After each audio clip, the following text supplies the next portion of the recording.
Hello and welcome. You've reached Phantom Phoneline, a broadcast of the strange, the chilling, and the unexplained. Season 0 is our beginning, a space for crafted tales inspired by ghost stories, folklore, and more. Think of it as a signal test before the real messages start pouring in. So now let's hear what's been left on the line. Hey there. Right, so this has been rattling around in my head for years. I don't know what to make of it really, but I still think about it every time I drive alone at night. It was a few years back now, driving home late after a wedding. Took a back road I'd driven 100 times before, but somehow I ended up nowhere. Well, it was somewhere, but it wasn't right. Just empty fields and a road that didn't seem to lead anywhere. No houses, no signs, nothing. It was really weird. That whole thing didn't make sense. But, well, I'll just start at the beginning. I can still remember the way the air felt that night. The damp chill that clung to my skin, the weight of it settling deep in my bones. It wasn't particularly stormy, just overcast. The kind of night where the stars hide behind thick clouds and the dark feels heavier than usual. The wedding had been good crake. One of those proper country weddings where you show up in your best suit, drink your fill of whiskey, and listen to old lads telling the same stories they've been telling for decades. I wasn't drunk, wouldn't have driven if I was, but I was tired. That kind of comfortable tired, the kind that makes you think the drive home will be easy, automatic, a simple stretch of road between you and your warm bed. I left the venue just after 1 in the morning. The main roads would have been quicker, but I knew a shortcut, a series of winding country lanes that shaved 10 minutes off the drive. I'd taken it loads of times before, knew every turn, every landmark. But that night, something was different. At first, I didn't notice anything strange. The road looked the same, narrow, hedge-lined, the occasional farmhouse light flickering in the distance. My headlights cut through the darkness, and the hum of the engine was steady and familiar. I turned up the radio, some late-night talk show droning on in the background, half listening as I drove. Then, after a while, I started to feel off. It wasn't anything obvious at first, just this creeping sensation that I'd been driving for longer than I should have. I should have reached the main road by then, should have passed the old petrol station, but there was nothing, just road. I checked the time on my dashboard, but it wasn't right. I was sure at least 20 minutes had passed since I set off, but the clock said otherwise. I frowned, rubbing my eyes. Maybe I just miscalculated. Maybe I was more tired than I thought. But as I kept driving, the feeling got worse. There were no signs, no houses, no farm gates, no side roads, nothing but endless hedgerows stretching on either side, too tall and too dense to see beyond. And the silence. Oh, the silence. You don't realize how much noise there is in the countryside until it's gone. Normally you'd hear the rustle of leaves, the distant movement of animals, the occasional bark of a dog.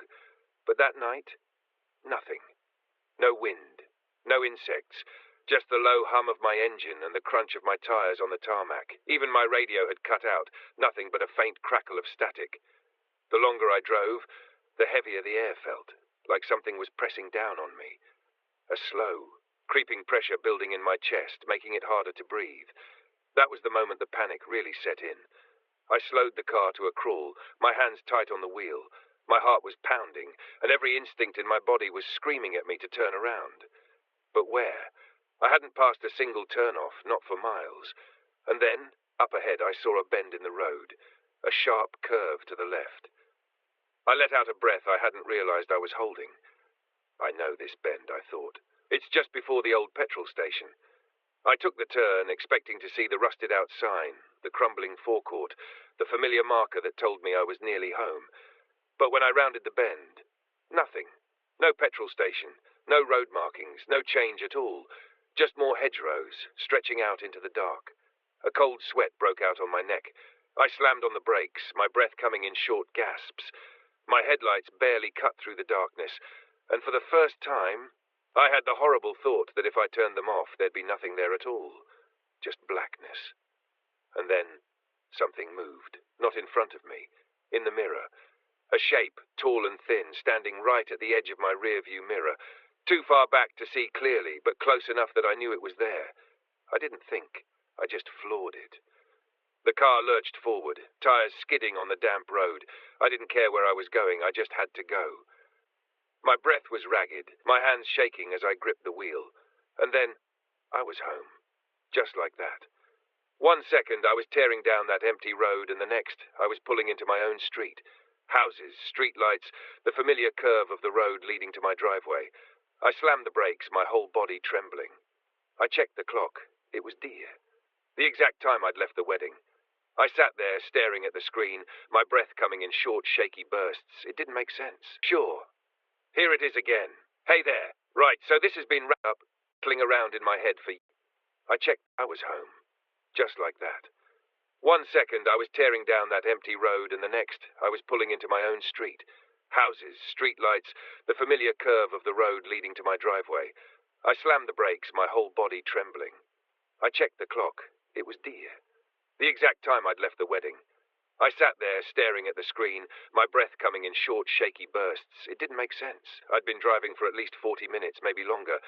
But according to my phone, no time had passed at all. I barely slept that night. A few days later, I told my granddad, just casually offhand like it was nothing. Just me getting lost, making a fool of myself. He went quiet. Then he nodded, slow and thoughtful, and said, "Aye, that happens sometimes." That was it. No disbelief, no questions. Just quiet acceptance. Like it was a thing people knew about, like it had happened before. I don't know. I thought about what he said, his brief response. But I'm not sure sometimes. I think he meant to acknowledge that night, but didn't want me to dwell on it.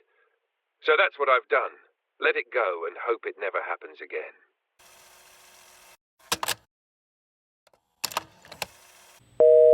Hey, I don't know if this is what you were looking for or not, but here's my weird story.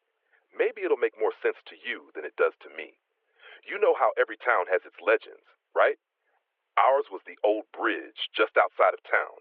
It wasn't anything special to look at, just a narrow, rusted thing over a dried up creek, but everyone called it Devil's Bridge.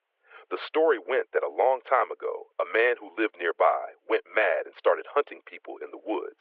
He chased them down, dragged them to the bridge, and, well, let's just say the legend claimed the creek ran red. Some said you could still hear his victims screaming if you stood on the bridge at night. Others said he never really left, that his spirit, or something worse, still haunted the place. Every year around Halloween, kids in town would dare each other to go out there after dark. It was kind of a rite of passage, a test of courage or stupidity, depending on how you looked at it. Most people just went to scare themselves, take a few pictures, and then run back home laughing. Nobody ever really believed the stories. At least, that's what we told ourselves.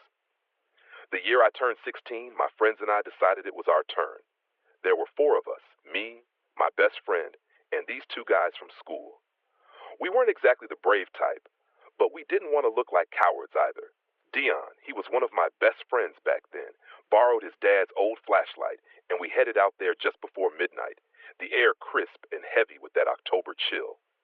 The woods leading up to the bridge were eerily quiet. No wind, no crickets, nothing. Just the sound of our footsteps crunching through fallen leaves.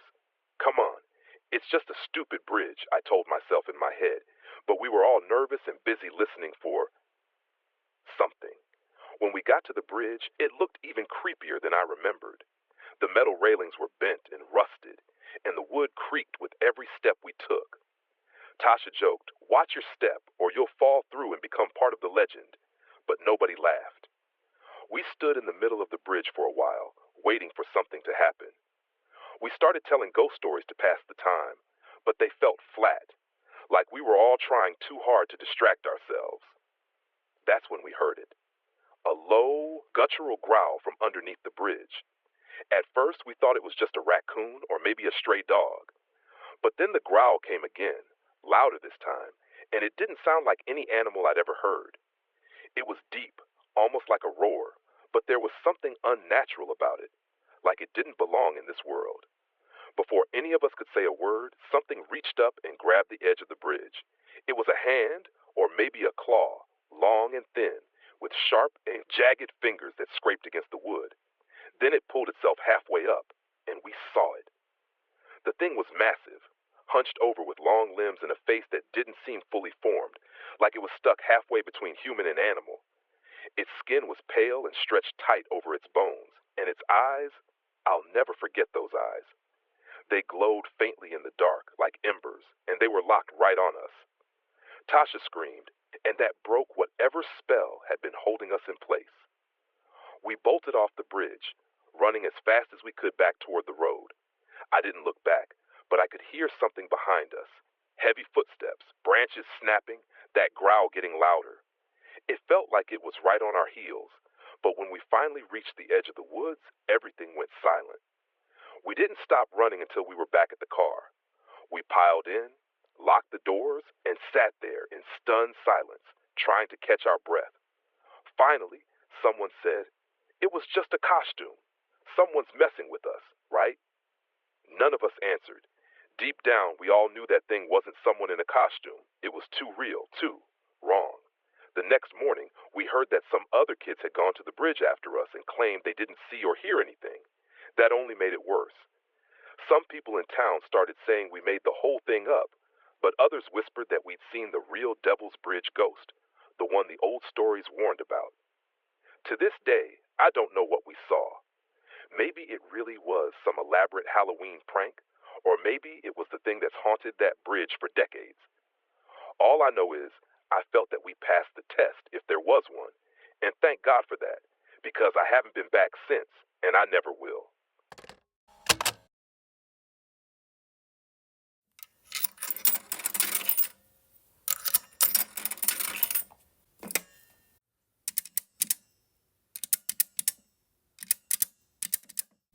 I can't believe I'm even talking about this. Never been one for ghost stories, UFOs, or any of that nonsense. But something happened to me a few weeks back, and, well, I guess it's making me question my beliefs. I was out fishing late one night, like I had done 100 times before.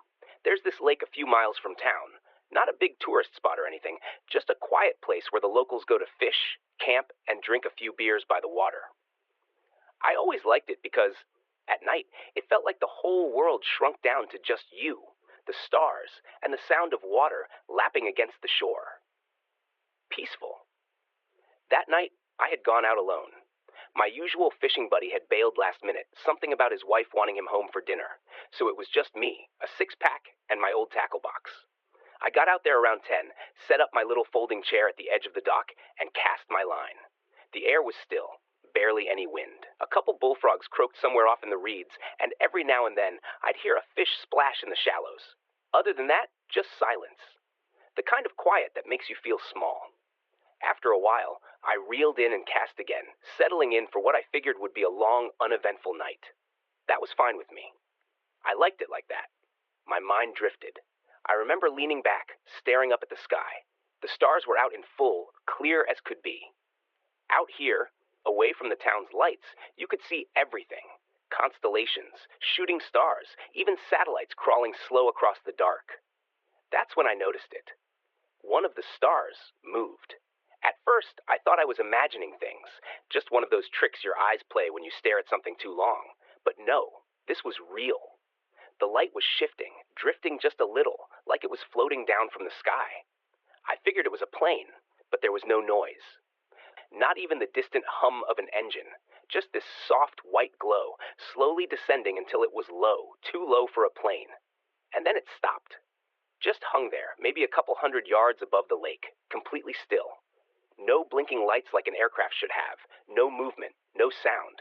Just a steady, pulsing glow, faint but noticeable. I sat there, gripping my fishing rod, heart starting to beat a little faster. I don't know why, but something about it put me on edge. Maybe it was the silence. Maybe it was how still the air had gotten. It felt like the whole world had gone on pause. Even the frogs had stopped croaking. I stood up, trying to get a better look, and as soon as I moved, poof. That's the only way I can describe it. 1 second it was there, the next, gone. It didn't drift away. It shot straight off, so fast that if I had blinked, I might have missed it. One instant, that weird pulsing light was hovering over the lake. The next, it was just part of the stars again. I just stood there, feeling my skin prickle, waiting for something, anything, to break the silence. But nothing happened. No wind, No splash, no rustling in the trees. It was like the whole world was holding its breath. I don't remember packing up. I just remember getting in my truck, starting the engine, and driving home way faster than I should have. I didn't tell anyone right away. Who would believe me? It's not like I saw little green men or a flying saucer. Just a light. A weird, hovering light that moved like nothing I'd ever seen. But I can't shake the feeling that for those few minutes, something was watching me. I still go out to that lake whenever I can, but I find myself looking up at the sky a lot more when I'm there now than I used to. And since I started looking, paying attention to it, maybe I'll see something else. I'll let you know if I do.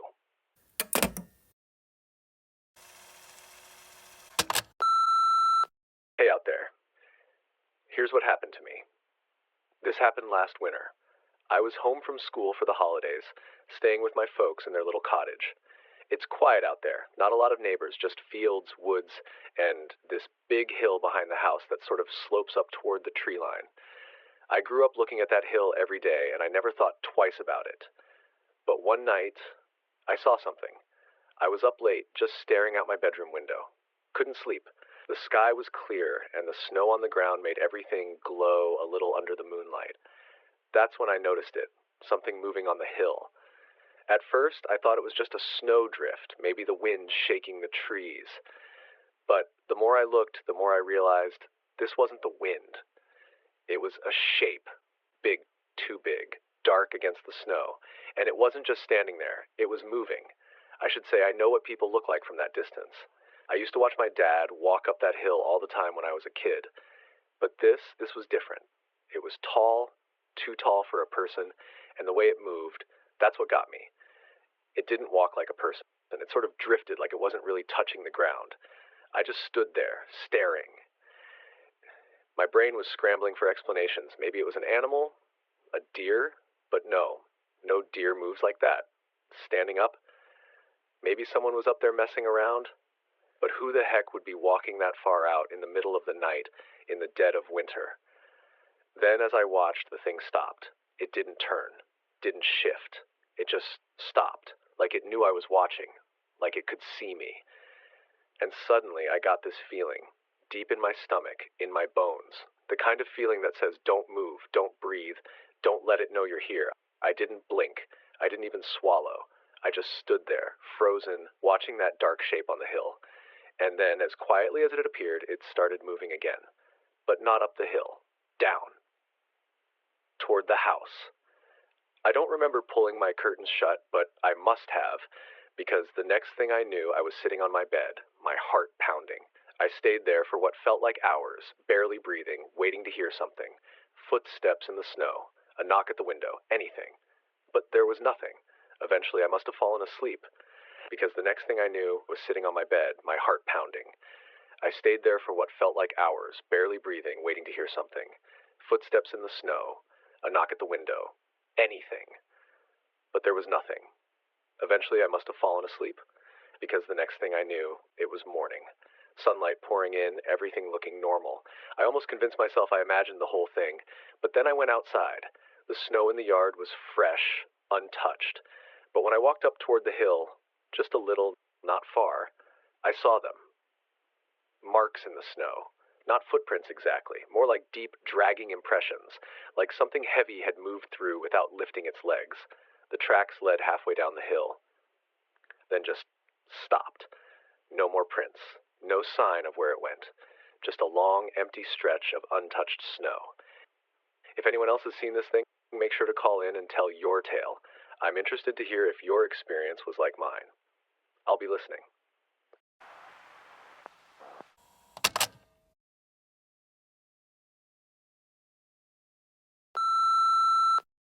Hey, it's me again, the guy who saw those lights over the lake. It's been a while since I told my story, but I've got an update you might want to hear. I wasn't sure I'd call back, but I can't stop thinking about what I saw. It's been a few months since the night I first saw that strange light over the lake. At first, I thought I had seen something special, something otherworldly. But after being back out there a few times with nothing to speak of, I was over it. I'd pushed it out of my mind, convinced myself it was just a freak occurrence, or maybe some kind of sleep-deprived hallucination. But every now and then, I still get uneasy feeling, like something's watching me, especially when I'm near the lake. So when my buddy suggested we go fishing one late night, I didn't exactly jump at the idea, but I agreed. I figured it might help me face whatever it was that still lingered in the back of my mind. It was a dark night when we drove out. The kind of night that feels like the world is holding its breath. The air had that crisp chill to it. It was one of those nights where the sky was completely black, no moon, no stars, just a thick, heavy darkness overhead. I remember even making a comment about it, saying how weird it was that we couldn't see a single star, but we just shrugged it off, agreeing that it was probably cloud cover. It was peaceful, and for a while, I thought I might actually forget about the weirdness of that first encounter. We set up our gear near the dock. My friend was telling some stupid joke about a fishing trip he took last year, but I wasn't really listening. I was too busy staring off, trying to push out any nagging thoughts about that darn light from months ago. I kept telling myself it was nothing. It was probably just an airplane or some kind of weird atmospheric phenomenon. But deep down, I couldn't shake the feeling that there was something else out there. We fished for a couple of hours in silence, save for the occasional splash of a fish or him muttering about how my line was too tangled. But the whole time, something felt off, like I was waiting for something, waiting for it to happen again.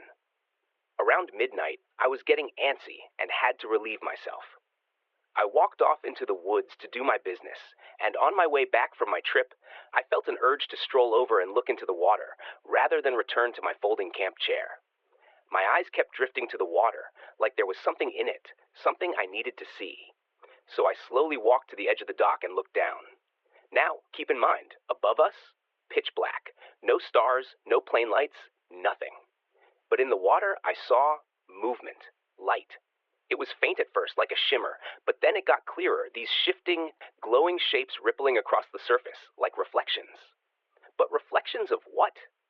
I didn't say anything at first. I just watched, trying to make sense of it. Then I saw it. In the reflection on the surface of the water, the stars behind me, the ones we couldn't see in the sky, were in the reflection. Not only did the reflection show stars, but they were moving. Slowly, almost imperceptibly at first. I blinked, thinking I was seeing things, but when I looked again, it was clear as day. The stars in the reflection were shifting, like they were alive. And as I stared at it, I realized they were moving purposefully. I turned quickly, but I didn't see anything above me. The sky was still clear, no clouds, no strange lights. My gaze snapped back down to the water, and sure enough, there they were again. Those moving stars, slowly rotating in the reflection. I could feel the hairs on the back of my neck stand up, the uneasy feeling creeping in. There was something wrong with that reflection, and just as I was about to speak, to ask him if he saw it too, I felt a sudden cold rush of wind. I finally nudged my pal and asked, "Hey, you see that?" He looked down, frowned, and asked me what I was talking about. I pointed out the moving lights. He leaned forward, squinting. I could tell he saw it too. His whole body tensed. "What the heck is that?" We both just sat there, staring. The lights weren't random. They had a pattern to them, like they were, gosh, I don't even know how to explain it, communicating.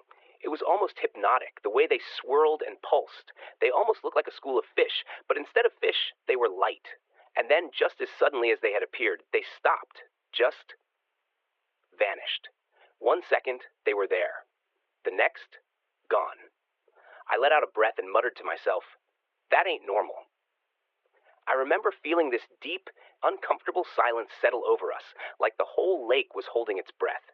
No fish jumping, no rustling in the trees, just dead quiet. Then, out of nowhere, bam! A splash, loud as heck, maybe 20 feet off the dock. Like something huge had just dropped straight into the water from high up. We both jumped up so fast, we nearly knocked over the tackle box. But when we shined our flashlights out over the lake, nothing. No ripples, no waves, no sign that anything had been there at all. We packed up fast, just threw our gear in the truck and got the heck out of there. We barely talked on the drive home. Neither of us wanted to say what we were thinking. Eventually, we took turns suggesting what we might have just encountered. Maybe some kind of exotic aquarium of fish got loose. Bioluminescent algae. light refraction from a distant city bouncing off something in the atmosphere. I suppose we listed off about anything we could think of, that is, except for the thing that we actually thought it was. Like I said, I don't know what we saw.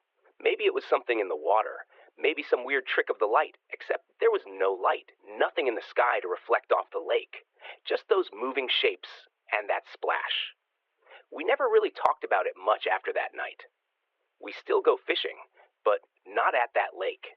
I don't know, man. I still think about it. Sometimes I wonder if we were supposed to see it, whatever it was. And sometimes I wonder if maybe it saw us too. I don't know what it was. I don't know if it was the same thing from before, or if it was something new. But I do know this. Now I'm sure that my way of thinking about things has changed for good. That, and I need to find a new fishing spot.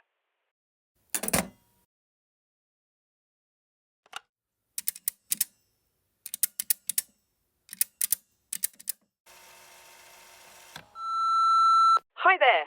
I've been meaning to call in for a while now. This has been something I think about from time to time, and I always wondered if someone out there knew more about this thing that happened to me. So this happened when I was a kid, probably around 10 or 11.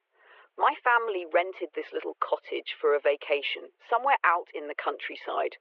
Nothing fancy, just a quiet spot surrounded by nature. The kind of place you'd find tucked away, far from the hustle and bustle.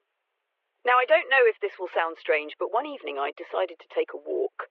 I was a kid and I was a bit bored, so I was just exploring, and I ended up wandering down this little path that led to an old stone circle nearby. I had heard a bit about it from my parents, but I didn't think much of it. It was getting a bit dark, and I remember standing there, feeling a little uneasy, but I brushed it off as just being out in the woods alone. Then I swear I heard something. At first, it was so soft I thought it was the wind, but it sounded like voices, very faint, like whispering. I couldn't make out what they were saying, but they were coming from the stones, or at least it felt like it. It was weird, but I figured it was just my imagination getting the best of me, and I was getting hungry. So I headed back to the cottage. That night, though, something strange happened. I woke up in the middle of the night, and I heard it again, whispering. This time, it was louder, like it was right outside the window. I tried to convince myself that I was somewhere unfamiliar, and it was just the wind or maybe the trees rubbing against the house. But when I looked out, I could have sworn the stones were a lot closer than I remembered, like almost right up against the cottage. I asked my parents about it in the morning, and they just said it was nothing, that I was probably dreaming. But I've never been able to shake that feeling. I don't know what it was, but to this day, I still wonder if there was something about that place, something to do with those stones. I mean, I've heard stories about these old sites being, I don't know, connected to something else, something we don't quite understand. Anyway, that's my story.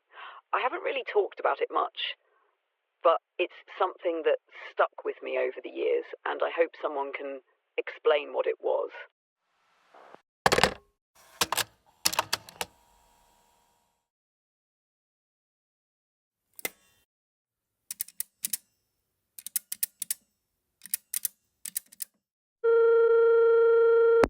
Hi, I don't usually tell this story to people, but I've been thinking about something that happened years ago, and maybe it fits with the kind of stories you're looking for. It's not something I've talked about much because, honestly, I'm not sure anyone would believe me. But here goes. Growing up, I used to spend my summers in a quiet little village where my grandparents lived. Their home was surrounded by mango orchards, stretching out like an endless sea of green.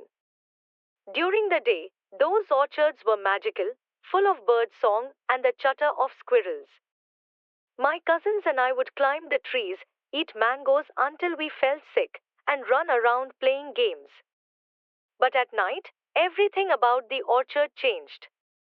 The trees became shadowy and imposing, and the air felt heavier, like it was thick with something unseen.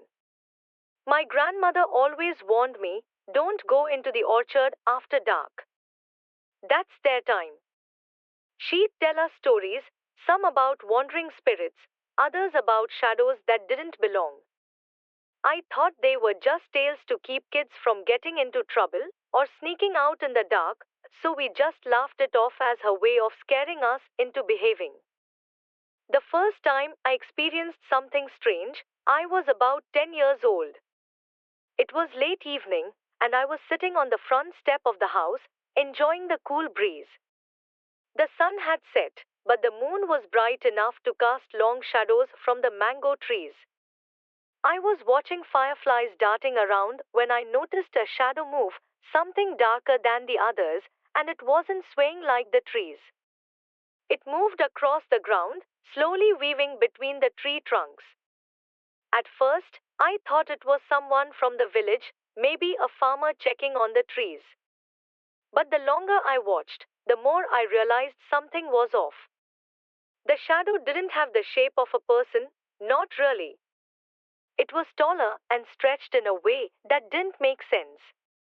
It wasn't attached to any figure, it was just there, gliding silently across the orchard floor. I wanted to tell my grandparents, but when I turned to call for them, the shadow disappeared. I convinced myself I must have imagined it.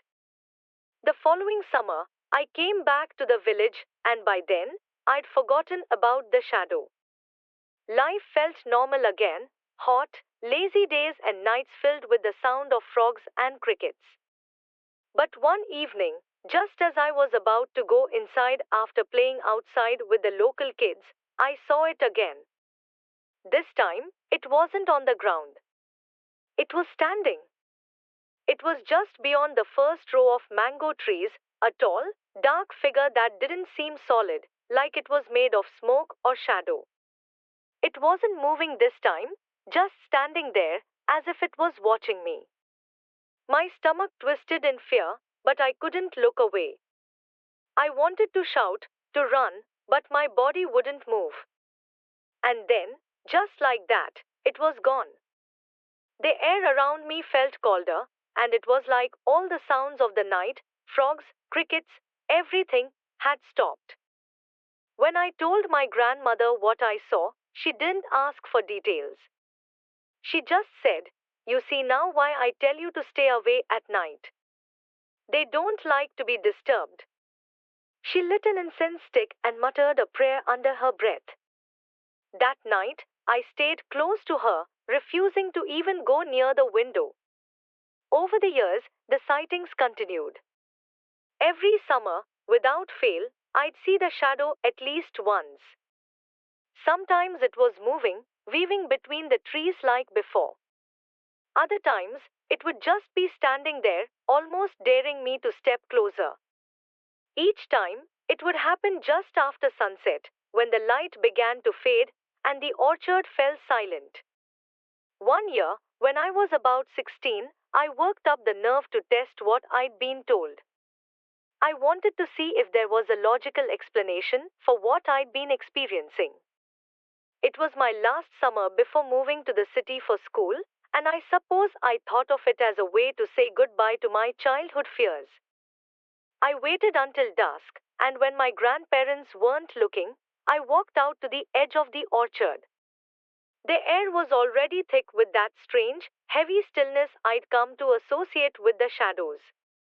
The moment I stepped under the first tree, I felt it, this chill that ran through me, despite the humid summer evening. I scanned the rows of trees, my heart pounding in my chest.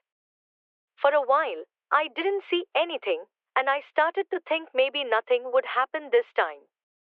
I thought back and began to reinterpret what I had been seeing. Maybe the shadows were just that. Shadows. And nothing more. But then, there it was. The thing, the shadow. It was closer than it had ever been before, standing just a few trees away. This time, it was different. It wasn't motionless. It was swaying, almost like it was breathing, pulsing, and as I watched, it began to move toward me. Not fast, but slow and deliberate, as if it knew I had nowhere to go. I wanted to run, but my legs felt rooted to the ground. My throat was dry, and I couldn't even call out for help.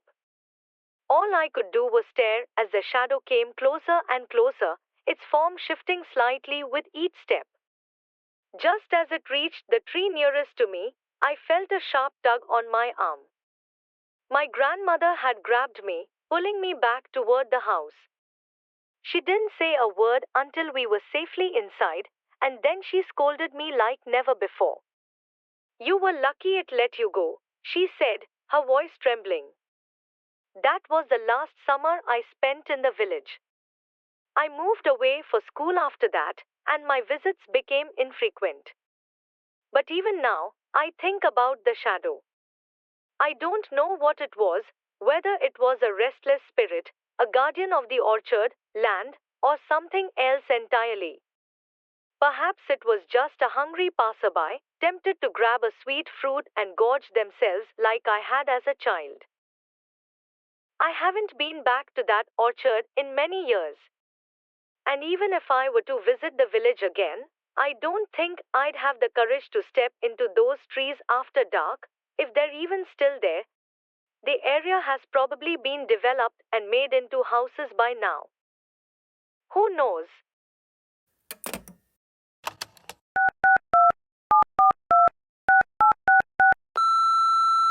Hey, I've got a story that still gives me chills. A bunch of us tried something we thought would be fun, but it ended up being way more intense than we ever expected. We had read about the old ritual online, just one of those weird traditions people used to do. You know? Walk up the stairs backward with a mirror and see your true love's face. We were all at that age where boys were starting to dominate our conversations, and the idea of getting a glimpse of our future husbands was too tempting to ignore. We thought it was harmless, just a fun little game, and my friend's old house was the perfect place to try it. The house had been in her family for generations, a big, creaky thing with old wooden floors and a staircase that groaned under even the lightest steps. It wasn't a haunted house or anything, but it felt like the kind of place where a ghost story might actually come true. The hallway lights flickered sometimes, the pipes made unsettling noises, and the attic door never quite stayed shut. We joked about it, but deep down, I think we all got a little thrill out of being there at night. That night, we had a sleepover, and we were all huddled around the phone, rereading the instructions. The original ritual used a candle, but we weren't about to risk setting the house on fire. Instead, we grabbed an old flashlight from the kitchen drawer, the kind you get from a gas station for $5, with batteries that barely worked, and a light that flickered if you moved it too much. My friend decided to go first, standing up and grabbing the flashlight and her mom's old handheld mirror. She was the bravest of us, or at least she pretended to be. We followed her to the base of the stairs. The house was silent except for the occasional creak of settling wood.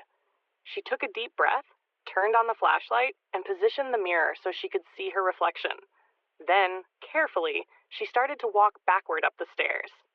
About halfway up, her heel caught on one of the steps, and she stumbled. The flashlight wobbled in her grip, the light flickering wildly across the walls. We all gasped, but she caught herself before she fell. "Okay, maybe this is actually dangerous," she laughed, shaking her head as she reached the top. She lifted the mirror, looked into it, and let out an exaggerated gasp. "Oh my gosh, it's me!" We all groaned and laughed, calling her a drama queen as she jogged back down, wondering who would try next. The other girls both chickened out, so that left me. I hesitated, but I wasn't about to be the only one who refused. After all, I had a reputation to maintain.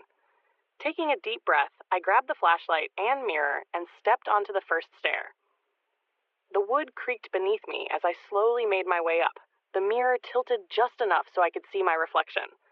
The flashlight flickered in my hand, casting long, shifting shadows on the walls.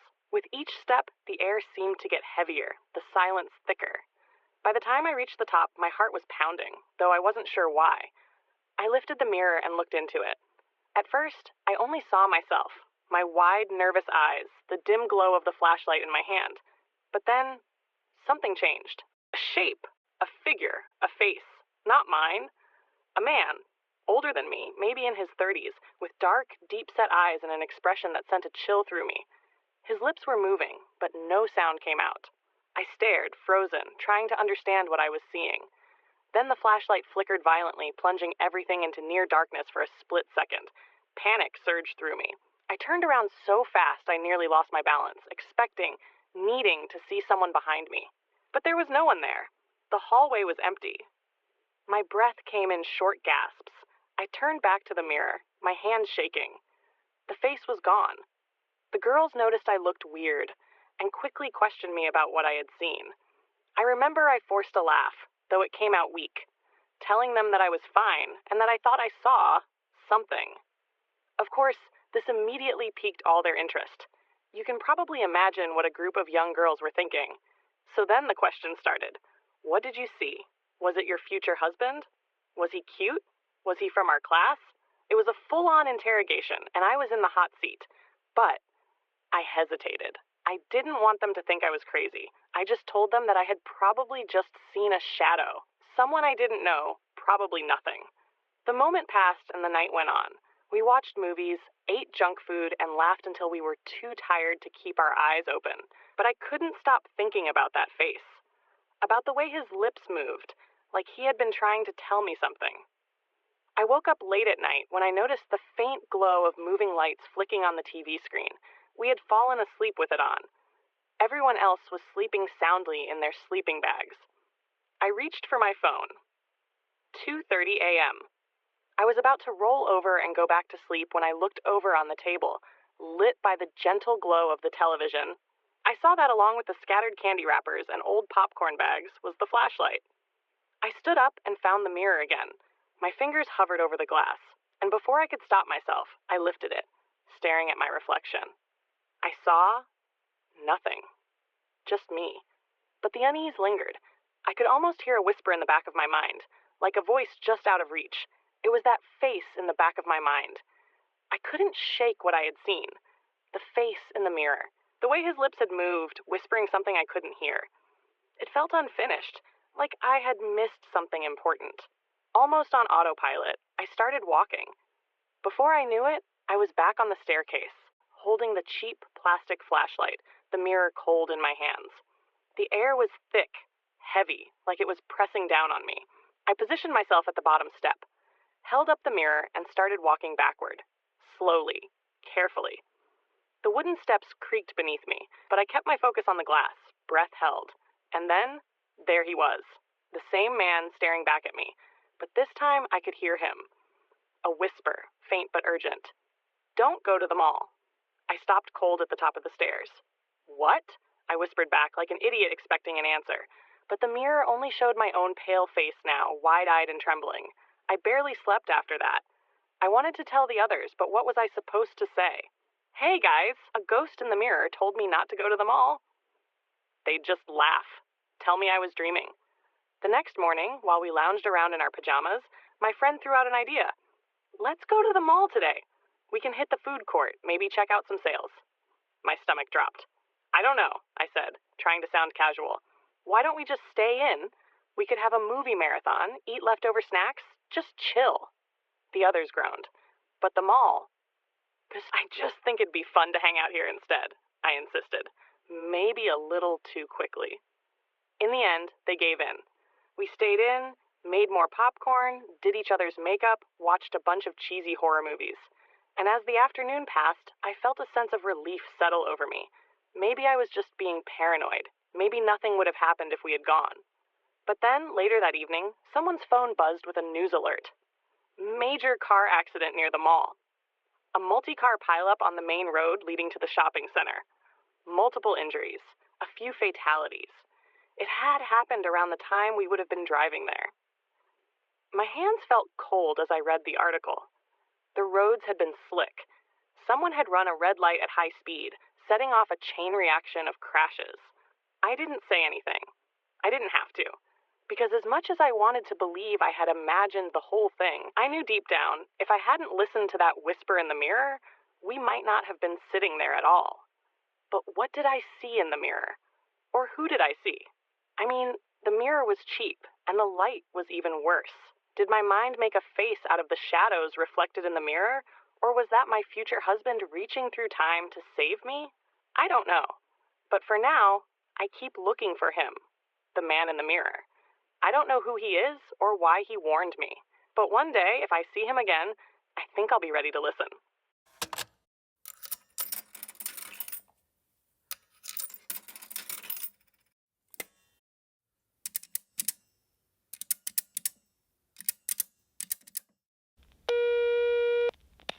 Hey, I don't know if you guys take stories like this, but I just wanted to share something weird that happened to me a while back.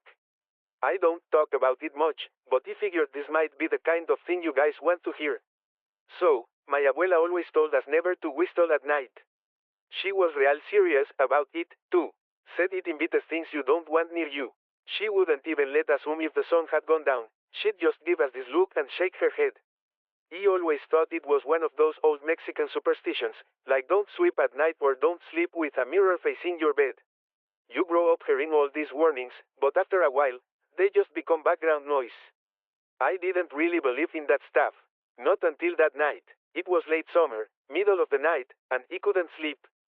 It was one of those nights where the air was thick, sticky, and even with the window open, it felt like the heat was pressing down on me.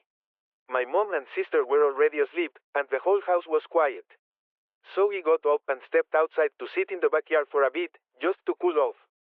Now, our backyard isn't much, just a little patch of dirt, some old plastic chairs, and a cinder block wall separating us from the alley.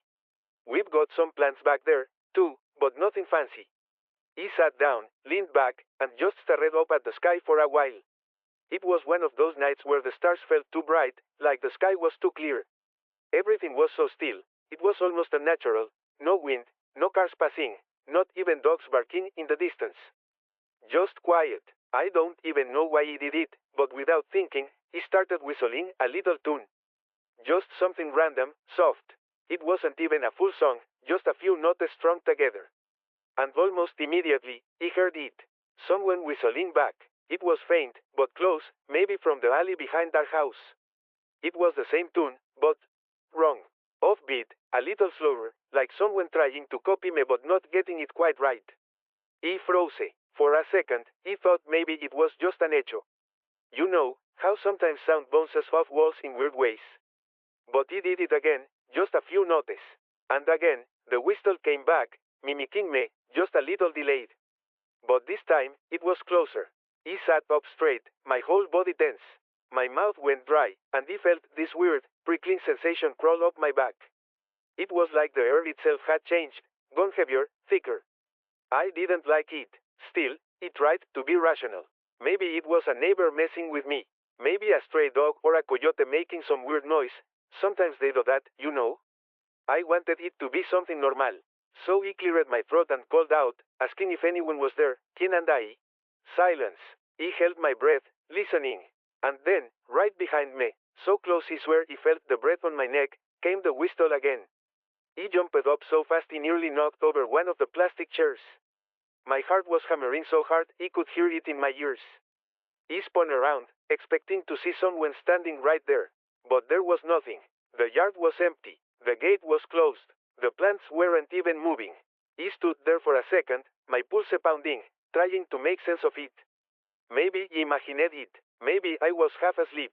But then, I heard the sound of slow footsteps in the alley. Not fast, not running, just walking. Steady, heavy, like whoever it was knew I was listening. I didn't wait to find out. I bolted inside, locked the door behind me, and turned on every light in the house. I didn't sleep much that night. Every little sound made me jump. Every crack, every shift of the house settling, made my stomach twist. I didn't hear the whistling again, but it felt like something was still out there, waiting. The next morning, I told my mom what happened. I expected her to brush it off, maybe laugh and tell me I was dreaming. But she didn't. She just looked at me for a long moment, her face unreadable. Then she grabbed some sake from the kitchen, walked out to the backyard, and started muttering prayers under her breath while she burned it. I asked her why she was doing that, what she thought I heard. She just shook her head. Te dije que no chiflaras de noche, she said. No lo hagas otra vez. Which was her scolding me for doing it and telling me not to do it again. She never explained, never told me what she thought it was, or why she was so sure I shouldn't do it again. But I could see it in her face. She was scared. I don't know what I heard that night. I tell myself it was just a weird hecho or maybe a neighbor messing around. But deep down, I don't believe that. Deep down, I know that whatever it wasn't human. And whatever it wanted me to whistle again. I haven't whistled after dark since.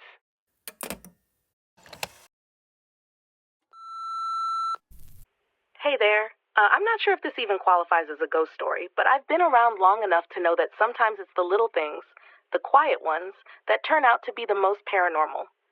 So, I figured I'd leave this message, get it off my chest. Maybe someone else out there's had something like this happen. This was a few years ago, right after I moved. I'd just gotten out of the city, needed some space, somewhere quieter, slower, a new start for me. Found this little place on the edge of a town that doesn't even show up on some maps. Old town, real quiet area. One long road in, surrounded by pine woods and foggy hills. The kind of place where you can breathe again. Anyway, I was still settling in, filling up empty corners, fixing up the porch, just trying to make the place feel like mine. That's when I saw the yard sale. There was this sign, a hand-painted thing with uneven letters, stuck to a wooden stake on the side of the road. Said estate sale, today only, with an arrow pointing down a gravel drive. I figured I'd swing by. I wasn't expecting much, maybe a used table or some old lamps. But when I pulled up, I saw it was an elderly woman's home. Everything felt still, like the air had weight to it. There were a few folding tables set out, some old tools, boxes of books, dishware wrapped in yellowing newspaper. That kind of thing. There wasn't anyone else there except the lady running it. Frail thing, skin like parchment, eyes like they knew too much. She didn't say much, just nodded at me when I parked and went back to sorting through a box of old records. I didn't need much, but just as I was about to leave, I noticed something hanging from the tree near the front step. A set of Windchimes. They were strange. Not your typical ones.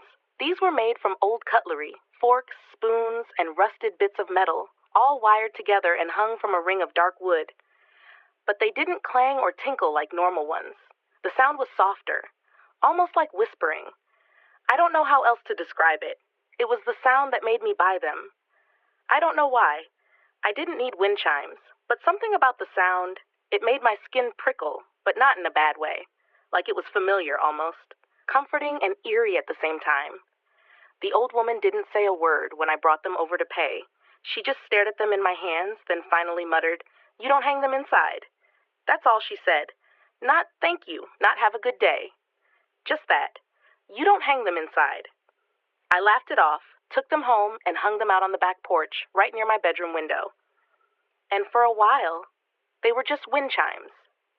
But then, about a week in, I started waking up at odd hours, always around 3 or 4 in the morning, and always to the sound of the chimes.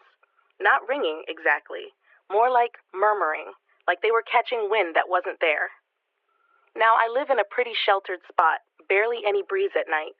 But these things, they'd start swaying gently in the dead calm, making that whispery noise, like someone mumbling just out of earshot. At first, I thought maybe I'd just gotten spooked by what the old woman said. I told myself it was my imagination, nerves from the move, whatever. But it didn't stop. A couple nights later, I had a dream, or at least I thought it was a dream. I was in my room, just lying there, and I heard the chimes start up again. That same soft whisper. But this time I understood the words. Not full sentences, just bits and pieces. Things like, still here and don't go, and why did you take it? I jolted awake, heart pounding, and looked out the window. The chimes were swaying slowly, even though the trees weren't moving. No wind, nothing. I went out there with a flashlight, thought maybe a raccoon or a bat had nudged them. But there was nothing, just the sound, whispering in the dark and a strange chill in the air. After that, it got weirder. One morning, I found the chimes had been turned around, facing the window. The whole ring had rotated. I hadn't touched it. Nobody else was around, but it was pointing at my room like it wanted my attention. Another night, I heard what sounded like footsteps on the porch. Not heavy, light, like someone barefoot. I got up and turned on the outside light, nothing. Eventually, I took the chimes down and stuffed them in the shed. Didn't feel right throwing them away, but I didn't want them near the house anymore either. That night, silence. No footsteps, no whispers, no dreams. And then 3 days later, the chimes were back, hanging on the hook, just there, like I'd never taken them down. I checked the shed. It was locked from the outside, padlock still latched, no sign anyone had been in there. I took the chimes down again, but this time I drove them to the landfill, threw them in the scrap metal bin myself. I haven't seen them since. I don't know what that old woman meant. I don't know what those things were. But ever since then, I don't buy things secondhand anymore, not without asking where they came from. And I never, ever hang anything by my bedroom window.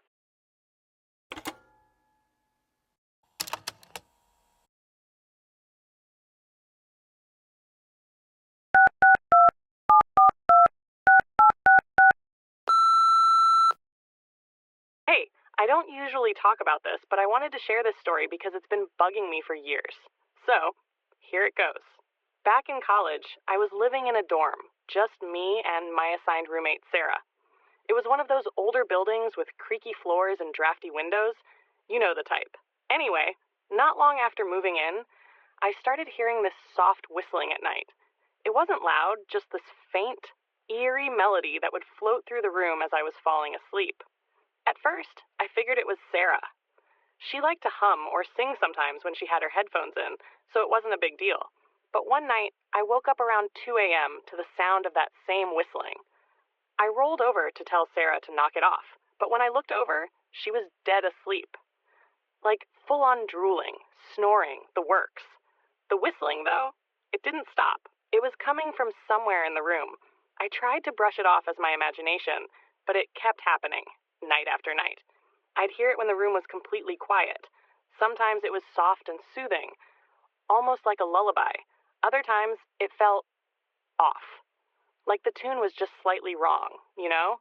I told Sarah about it, but she laughed it off, saying I was hearing the wind or something. One night in early fall, I turned off all the lights and just sat there in bed trying to sleep. Around 2 or 3 a.m., the whistling started. My heart was pounding, but I stayed still, trying to pinpoint where it was coming from. That's when I noticed something. The room was colder. Way colder. Like someone had opened a window, but they hadn't. And then, I swear, I saw something. Just this faint shadow in the corner of the room, near Sarah's desk. It was barely there, like a smudge in the air. But it moved. It shifted just enough to make me doubt myself. The whistling grew louder for a second, and then, just like that, it stopped. The shadow was gone, and the room warmed up again. The next morning, I told Sarah everything. She thought I was messing with her, but I was serious. We ended up asking around about the dorm, talking to the RA, and she said the building used to be part of a hospital during the 1940s. The room we were in? It was apparently where they kept patients who were too far gone. People said you could sometimes hear the nurses humming or whistling to soothe the dying patients. I didn't last much longer in that dorm. I switched rooms the next semester. Sarah stayed, though. But I guess she never heard the whistling? I don't know if it was a sound echoing through time, or if my assigned roommate was some kind of secret ventriloquist in a hurry to get me to move out.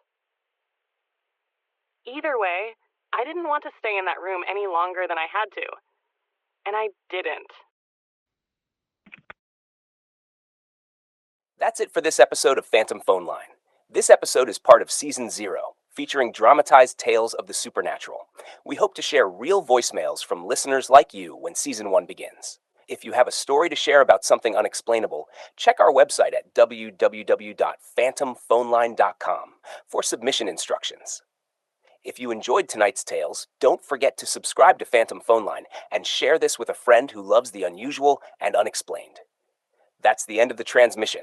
For now, but Phantom Phone Line will reconnect shortly when the next tale comes in on the line. The views and opinions expressed are those of the individuals involved and do not necessarily reflect those of the podcast producers, affiliates, or sponsors.